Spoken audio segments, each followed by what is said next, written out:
Hello and welcome to Kinetic Health. Today we're going to be discussing shin splints and two other related syndromes, both tibial stress fractures and compartment syndrome. Shin splints are a prevalent condition that 1 in 5 runners will get at some time in their career. It's also considered to be a repetitive stress injury. It's very important that we differentiate between these three conditions. Quite often conditions of the lower extremity are also known as medial tibial stress syndrome, or MTSS. Now, we need to discuss why it is that shin splints are such a prevalent condition, quite often affecting either the lateral side, which is actually the tibialis anterior in the front, or the medial side, the tibialis posterior. Basically, this injury is a repetitive strain injury.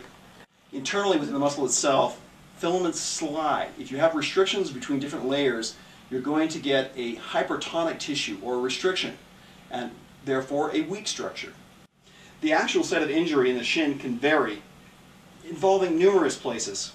Anywhere actually it may start from the bottom of the foot in terms of restrictions that inhibit pronation, supination, normal movements, or ankle restrictions. There could be a problem up in the knee or even up into the hip.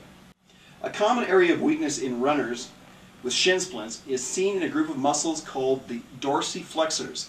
These are the muscles on the anterior of the leg which give you the ability to basically bring your foot up into this direction. This is known as dorsiflexion. This is known as plantar flexion. Essentially, the dorsiflexors are the muscles that pull your foot, the top of the foot, up towards the shin. They also control what we call plantar flexion, as I mentioned, as in this motion right here. These muscles are involved in controlling all rotational actions, so they're an extremely important group of muscles. It's actually quite easy to hear a person running when they have weak dorsiflexors. I don't know if you've ever been out running and heard somebody come up behind you and they seem to be slapping the ground really hard. This is a really good indication of weak dorsiflexors. People who run in bare feet actually have very strong dorsiflexors. This is why Kenyans have such strong feet and don't really suffer from a lot of the conditions related to this medial tibial stress syndrome or shin splints.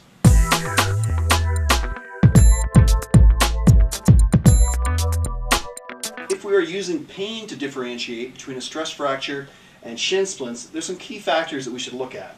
Commonly with a stress fracture, the pain will tend to build up gradually during running, beginning as kind of an annoying irritation and becoming unbearable as the athlete continues to run. Often there's a specific point of tenderness when deep pressure is applied, or if you tap on a specific point. Of course, all of this would have to be confirmed with bone scan.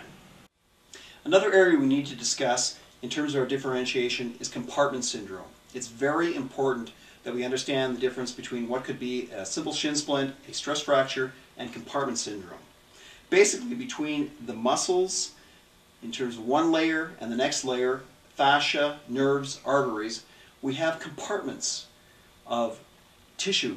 These are fibrous tissues which make up a compartment that can have an increase of pressure due to adhesions that form within the fascia.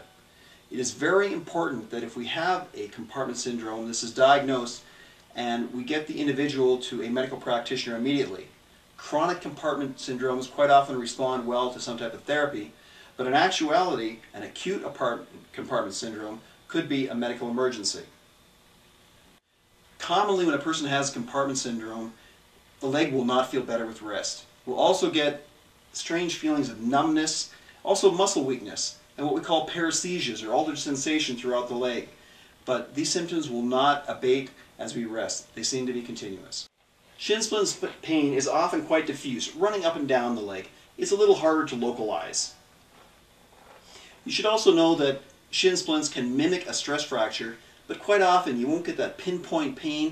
In doing our analysis, we're also going to do a biomechanical analysis. We're going to have the runner run up and down the hall, move sideways, back and forth, and we're going to take a look at all structures, not just in the shin, but anterior, posterior. We're going to look at the lateral aspect of the leg, medial, around the knee, up into the thigh, hamstring, glutes, and hip.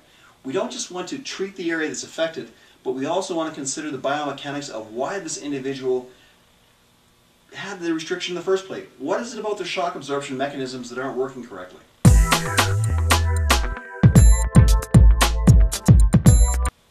Once we've established that the individual does indeed have shin splints, and we find areas that are restricted, we're going to go in and we're going to treat those restrictions. We're going to break up any adhesions that are in there.